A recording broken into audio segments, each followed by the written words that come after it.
Nagsisimula ang kwento sa loob ng Black Hills, isang maximum security prison sa Russia. Nakatago sa kailaliman ng mga pader nito ang isang brutal na underground fighting ring kung saan ang mga bilanggo ay naglalaban ng walang anumang tuntunin. Ang mga ilegal na paliksahang ito ay kontrolado ni Gaga, isang makapangyarihang crime boss na kumikita ng malaki sa pagtaya sa kanyang pinapakahamak na mga mandirigma sa pinakabagong laban. Muling pinatunayan ng kanyang kampiyon na si Vladimir Zhukov ang kanyang lakas. Pinagmamasdan ito ni Gaga ng may kasiyahan habang walang pakialam na inaabutan ng pera ang kanyang assistant upang bumili ng pagkain, kasabay ng pakikipag-usap niya sa warden tungkol sa tila hindi pangkaraniwang lakas ng manlalaban. Naputol ang kanilang usapan nang aksidenteng mahulog ng clumsy na assistant ang pera. Napansin ito ng isang matandang bilanggo na may kapansanan at kasalukuyang nagmomop ng sahig, kaya tinawag niya ang kanilang pansin. Natuwa si Gaga at biro niyang inalok ang matanda na itago na lamang ang pera. Ngunit tahimik at may bahid ng paghamak na tumanggi ang bilanggo. Ang lalaking iyon ay hindi ordinaryong tagalinis. Siya si Yuri Boyka, daping isang maalamat na mandirigma.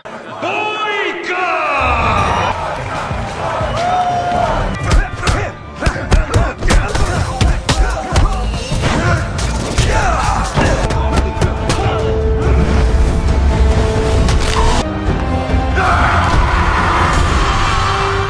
Ngunit ngayoy wasak dahil sa matinding pinsala sa tuhod na natamo niya sa kanyang huling laban. Minsang kinatatakutan sa buong mundo, ngayon ay isa na lamang siyang tahimik na ermitanyo sa loob ng kulungan. May hindi bababa sa 15 taon pa siyang natitirang sentensya at katatanggihan pa lamang ng kanyang pinakabagong kahilingan para sa maagang paglaya. Mag-isa sa kanyang selda, pilit niyang sinasanay ang sarili upang muling palakasin ang kanyang mahinang binti. Wala siyang ginagamit kundi mga kagamitan sa paglilinis at ang kanyang matinding determinasyon. Habang patuloy siyang binabagabag ng mga alaala ng kanyang dating kaluwalhatian. Isang araw, dumalaw sa kanya si Gaga. Naalala nito kung gaano karaming pera ang minsang kinita ni Boyka para sa kanya at nag-alok ng respeto, pati na rin ng mga bagong pribilehyo, mas magandang tirahan, mas maayos na selda, maging trabaho sa aklatan ng kulungan. Ngunit tinanggihan ni Boyka ang lahat ng kaginhawang iyon. Isa lamang ang kanyang hinihiling, ang makalaban muli. Umiling si Gaga, kumbinsido siyang malayo pa sa pagiging handa ang dating kampiyon at sinabi niyang wala itong anumang pag-asang matalo si Zhukov. Lalo na sa isang pandaigdigang torneo. Hindi nagtagal, isa na namang madugong laban ang ginanap sa Black Hills. Muli, marahas na dinurog ni Vladimir Zhukov ang kanyang kalaban. Samantala, mula sa di kalayuan, tahimik na pinag-aaralan ni Boyka ang bawat galaw nito. Pagbalik niya sa kanyang selda, nag-aalab ang determinasyong nasa kanyang dibdib. Mas lalo niyang pinahirapan ang kanyang nasugatang binti sa pagsasanay kaysa dati. Alam ng nakalimutang mandirigma na paparating na ang kanyang oras. Nang papalapit ang susunod na torneo, naging malinaw ang kanyang pasya. Inahit niya ang mahaba na niyang buhok at naghanda upang muling tumapak sa ring. Dumating ang pinakahihintay na araw ng torneo. Sa pagkakataong ito, higit pa sa pagiging kampeon ng Black Hills Prison ang nakataya. Ang mananalo ay magkakaroon ng pwesto sa kauna-unahang internasyonal na kompetisyon kung saan ang gantimpala ay mismong kalayaan at ang mananalo ay lalaban para sa kanyang kalayaan. Hindi pumayag si Boyka na palampasin ang pagkakataong iyon. Lumapit siya, sumugod sa ring at buong tapang na hinamon ang nagaharing kampeon na si Vladimir Zhukov. Binuhusan pa ito ng isang balde ng tubig upang ipakita ang kanyang determinasyon. Agad siyang sinugod ng mga gwardya upang kaladkarin palabas. Ngunit si Gaga, na kumbinsidong hindi makaliligtas ang veteranong may pinsala sa laban, ay nagpasyang hayaan itong mangyari. Ang sumunod ay ikinagulat ng lahat. Si Boyka, na mas mabilis, mas matalas at mas malakas kaysa sa inaasahan ng sinuman,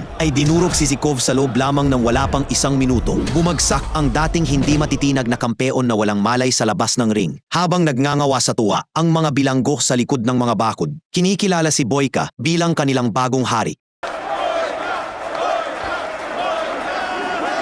Hindi nagtagal, mahigpit na binantayan si Boyka habang inililipat siya patawid ng hangganan patungong Georgia, kung saan siya dinala sa isa pang maximum security prison na tinatawag na Gorgon. Kasabay nito, sa isang marangyang hotel sa malapit, nagsisimula ng magtipon ang mga kriminal na patron ng internasyonal na torneo. Kabilang sa kanila si Gaga, na nananatiling nagdududa sa tsansa ng kanyang manlalaban. Sa loob ng bilangguan ng Georgia, pinapila ni Warden Cuss ang manabagong dating. Karamihan sa mga mandirigma ay tahimik at masunurin, maliban kay Turbo, isang mayabang na Amerikano na malinaw na ipinahayag ang kanyang hangarin na manalo at lumabas ng Gorgon bilang isang malayang tao. Habang naghahanda ang mga bilanggo, ang makapangyarihang Georgian crime lord na si Mr. Rezo ay nagdaos ng marangyang hapunan para sa mga bumibisitang boss ng krimen at malugod silang tinanggap sa kanyang lungsod. Kinabukasan ng umaga, ipinaliwanag ng warden ang mga patakaran. Araw-araw, papayagan ang mga mandirigma na magsanay sa loob ng isang oras. Ngunit bago yon, kailangan muna nilang magsagawa ng mabigat na trabaho. Nakaposas at nakakadena, pinamartsa sila patungo sa isang tibagan ng bato sa kabundukan. Si Turbo, na punong-puno pa rin ng kayabangan, ay tumangging manahimik at nakipagtalo sa mga gwardiya tungkol sa paggamit ng maso. Samantala, ang Kolumbianong manlalaban na si Raul ay tinatamasa ang espesyal na pagtrato. Nakaupo lamang siya sa isang silya habang nagpapahinga imbes na magbasag ng mga bato. Dahilan upang magtaka ang iba kung bakit siya pinapaboran. Nang mapansin ni Turbo ang malamig at mapanghusgang tingin ni Boyka, agad niyang ibinaling dito ang kanyang galit. Ngunit nakialam ang mga gwardiya bago pa man sumiklab ang gulo. Kalaunan sa pagsasanay bago ang unang opisyal na laban, ipinagpatuloy ng Amerikano ang kanyang panguudyo. Gayunpaman, nanatiling kalmado si Boyka at tumangging magpadala sa kanyang mga provokasyon. Habang karamihan sa mga bagong dating ay seryosong nagsasanay, ibang landas naman ang pinili ng Kolumbianong kampiyon na si Raul. Tinitipid niya ang kanyang lakas at umaasa sa isang metal na kahon na mga performance enhancer na lihim na ibinibigay sa kanya ng kanyang amo. Dahil sa hindi patas na kalamangan na ito, madali niyang nadomina ang mga sparring session. Itinatapon ang kanyang mga kalaban sa ring na para bang wala silang bigat. Hindi nagtagal, nagsimula na ang elimination stage ng survival tournament. Sa una sa 4 na laban, halos bugbugin hanggang mamatay ng isang makapangyarihang Brazilian fighter ang kalabang Griego sa pamamagitan ng sunod-sunod na brutal na atake. Sumunod na pumasok sa ring si Turbo at walang kahirap-hirap na pinatumba ang manlalabang Croatian sa isang malinaw na panalo.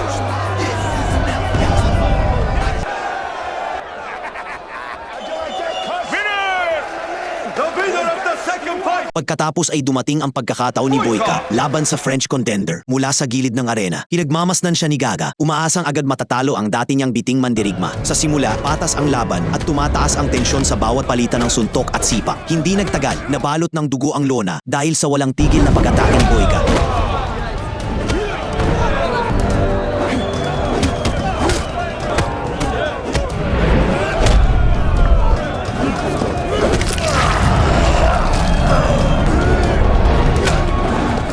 Ngunit tumangging sumuko ang Pranses at muli siyang sumugod ng may panibagong determinasyon. Sa huli, nanaig ang lakas ni Boyka. Dinurog niya ang kanyang pagod na kalaban sa pamamagitan ng isang mapaminsalang hampas sa dibdib.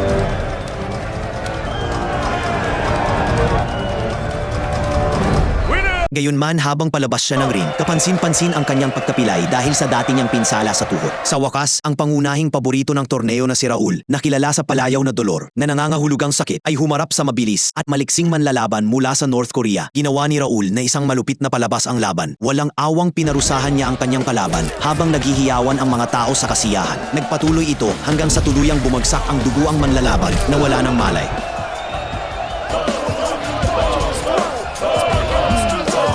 Nang matapos ang round, dumating si Warden Cass sa infirmary upang tingnan ang mga natalong mandirigma. Malamig niyang sinabi sa kanila na tapos na ang kanilang laro at wala na silang pagkakataong makamit ang kalayaan. Ngunit sa halip na ibalik sa kanilang mga selda, ang mga natalo ay inilayo sa ilalim ng mahigpit na pagbabantay at lihim na pinatay. Para sa mga nakaligtas, nagpapatuloy ang torneo kasabay ng sapilitang paggawa sa tibagan ng pato. Dito, muling sinimulan ni Turbo ang pang-aasar kay Boyka. Napansin niya ang kahinaan nito sa nakaraang laban, kaya paulit-ulit niyang tinutukan ang nasirang tuhod nito. Binabangga at nilalait siya ng walang tigil. Sa wakas, napuno rin ang tahimik na mandirigma. Umutok ang galit ni Boyka at pinakawalan niya ang isang mabagsik na suntok na dumiretso sa panga ni Turbo. Tuwang-tuwa sa naging reaksyon, agad siyang sumugod kay Boyka habang nagbabagsakan ang kanyang mga kamao. Ito mismo ang laban na matagal na niyang hinihiling. Dahil sa pagsisimula ng gulo, parehong pinarusahan ang dalawa. Itinapon sina Boyka at Turbo sa hukay. Isang nagyeyelong, mabahong kulungan kung saan napakanipis ng hangin at halos mahirap huminga. Ngunit kahit doon, hindi pa rin tumigil ang Amerikanong si Turbo. Sa pamamagitan ng mga rehas ng bakal na pinto, patuloy niyang inaasar si Boyka. Pilit na sinusubukang pasiklabin muli ang galit nito. Matapos ang isang gabi sa hukay, dumating ang mga boss ng sindikato upang tingnan ang kanilang mga manlalaban. Sa kanilang paggagulat, nalaman nilang pinagtatrabaho ng sapilitan ang mga bilanggo sa tibagan ng bato. Inaghahampas ng piko at pinapasa ng mga kadena, isang bagay na hindi kailanman napagkasunduan. Galit na galit, sinalakay ni Gaga Boyka at Farnaby ang opisina ng Warden upang kumprontahin ito. Ngunit sinalubong lamang sila ni Warden Kus ng malamig na tingin. Pagkatapos ay itinuro niya ang lalaking tahimik na nakatayo sa likuran nila, si Mr. Rezo iyon. Kalma niyang ipinaliwanag ang katotohanan. Ang buong torneo ay niluto mula pa sa simula. Pinapagod ng husto ang ibang mga bilanggo dahil nakatakda silang matalo. Naipusta na ni Rezo ang lahat ng kanyang pera sa paboritong manlalarong Kolombiana si Raul. Habang nagsasali ng whisky sa kanilang mga baso, sinabi niya sa mga galit na gangster na tigilan na ang paglaban sa sistema, magdala pa ng mas maraming pera at ipusta rin ang kanilang pera sa parehong tao. Samantala, nagpapatuloy ang paghihirap sa tibagan ng bato. Magkakadena, pinilit sina Boyka at Turbo na magbasag ng mga bato ng magkatabi. Ang Amerikano, na tila hindi pa rin nawawalan ng gana sa alitan, ay muling nagsimulang mainit na usapan upang panatililing buhay ang tensyon sa pagitan nila. Pagkaraan ng isa pang gabi sa hukay, unti-unti ring lumamig ang apoy sa pagitan nina Boyka at Turbo. Sa halip na sayangin ang kanilang lakas sa pag-aaway, nagsimula silang magtrabaho ng may ritmo, tinutulungan ang isa't isa upang makatipid ng enerhiya, habang ang higanteng Kolombiana si Raul ay lihim na nagtuturok ng panibagong dosis ng performance enhancer sa kanyang katawan. Ang dating pagkamuhi ni Boyka at Turbo ay dahan-dahang napalitan ng paggalang, at sa unang pagkakataon, nakatagpo ng pagkakapareho at pagkakaunawaan ang dalawang mandirigma. Habang nagbubuhat sila ng mabibigat na bato, pinag-usapan nila ang bagay na alam na ng kanilang mga amo. Luto ang torneo at si Raul lamang ang nakatakdang manalo.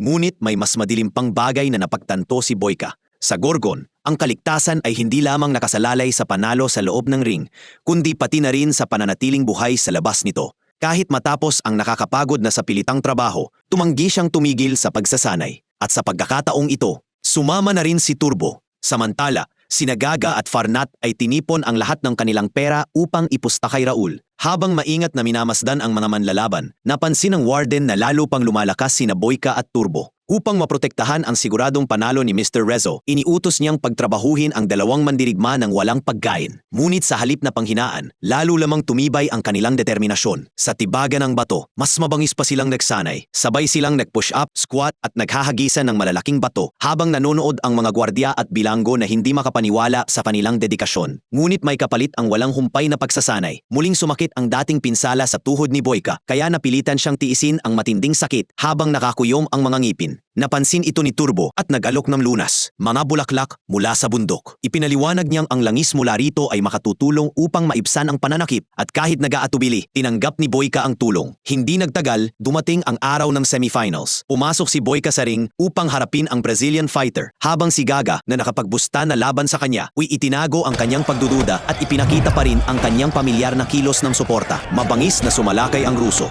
ngunit mabilis siyang pinabagal ng kanyang pinsala. Habang pinagmamasdan ang laban, napansin ni Raul ang kahinaan sa paa ng kanyang magiging karibal. Sa kabila ng matinding sakit, nagtiis si Boyka. Sa tamang pagkakataon, nasukol niya ang Brazilian sa isang mapanupil na hold hanggang sa mapilit niya itong sumuko. Dahil dito, nakamit niya ang pwesto sa Grand Final. Sa unang pagkakataon, nagpakita ng pag-aalala si Mr. Rezo. Nababahala siyang baka sapat din ang lakas ni Turbo upang sirain ang kanilang plano. Kaya nagbigay siya ng direktang utos kay Warden Kus, patahimikin ang Amerikano bago ang susunod nitong laban. Walang awa itong isinakatuparan ng mga gwardya. Pinagtulungan nilang bugbugin si Turbo hanggang sa halos mamatay. Nang matagpuan siya ni Boyka sa kanyang selda na bugbog at halos hindi makagalaw, nagpumilit pa rin si Turbo sa kabila ng sakit na kanyang nararamdaman. Ipinagpatuloy ni Boyka ang kanyang pagsasanay ng buong pokus. Habang nagsasanay siya, lumitaw si Raul mula sa mga anino. Sinabi ng Colombian na alam niya ang lahat tungkol sa kanyang nakaraan, ang dating hari ng mga laban sa kulungan, isang lalaking minsang namuno sa ring, ngunit isa ring mandirigmang nakaranas ng nakakahiya at masakit na pagkatalo. Bago siya umalis, nag-iwan si Raul ng isang madilim na babala. Ipinahiwatig niyang hindi na magtatagal ang buhay ng Amerikanong kaibigan ni Boyka. Pagkatapos ng kanyang pagsasanay, pinuntahan ni Boyka si Turbo upang tingnan ang kalagayan nito. Walang laman ang selda nito, ngunit hindi nagtagal ay natagpuan niya ito sa harap ng punching bag. Lupaypay na sa pagod, ngunit pilit pa ring nagpapatuloy. Agad na ipinadala ang dalawang lalaki pabalik sa quarry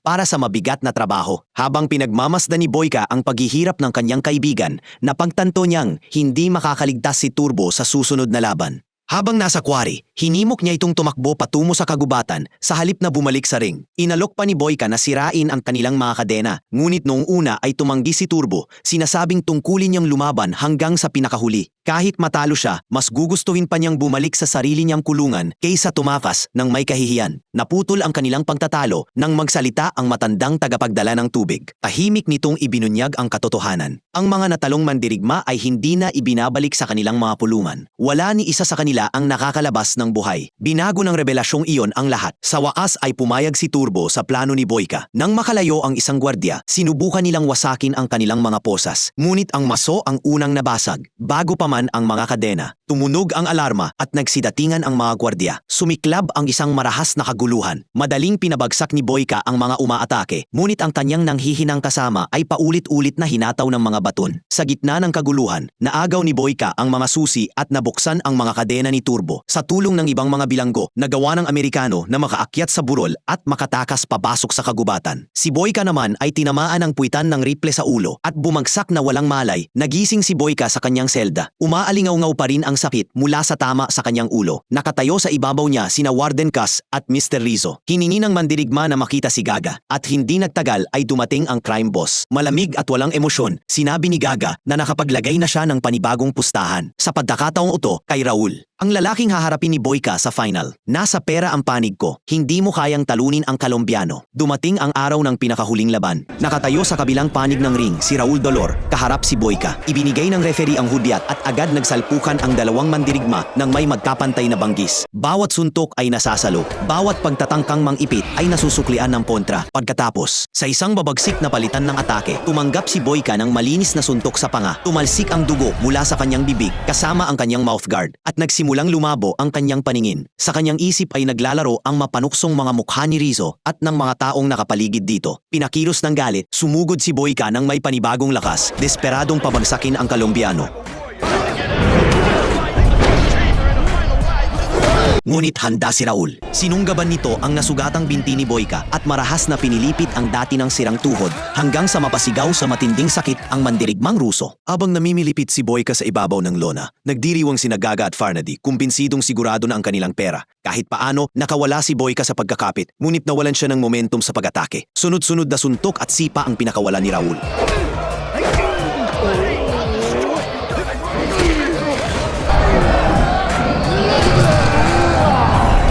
At nang muli pang makatayo si Boyka, isang napakalakas na hampas ang nagpadapa sa kanyang bugbog ng katawang palabas ng ring.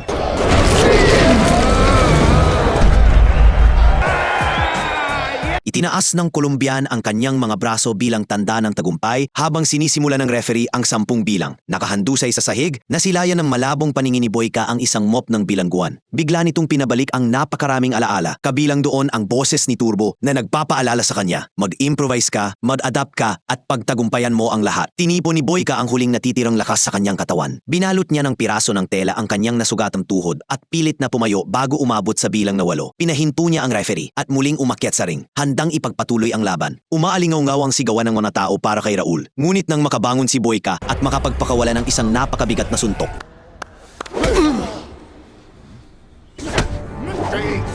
bumagsak ang Kolombian sa lona. Biglang natahimik ang buong arena. Tanging ang tunog ng mga kamao ni Boyka na sunod-sunod na tumatama sa kanyang kalaban ang maririnig. Nang muling bumagsak si Raul sa sahig, sumabog ang katahimikan sa napakalakas na hiyawan para sa mandirigmang tumatangging sumuko. Mula sa kanilang mga upuan, pinanood ni na Mr. Rizzo at ng kanyang mga kasamahan ang nangyayari habang unti-unting napapalitan ng pag-aalala ang kanilang kumpiyansa. Muli ring tumayo si Raul. Desidido siyang tapusin ang laban sa pamamagitan ng muling pag-atake sa nasugatang tuhod ni Boyka. Ngunit sa pagkakataong ito, hindi na mababasag ang Ruso. Nang sumugod si Raul, bumigay ang sarili niyang binti sa tindi ng puwersang ibinalik ni Boyka. Bumagsak siyang wasak sa lona. Sumabog sa ingay ang buong bilangguan. Muling nabawi ni Boyka ang kanyang korona bilang walang kapantay na hari ng mga laban sa bilangguan. At doon nagtatapos ang brutal na baligsahan ito sa loob ng kulungan.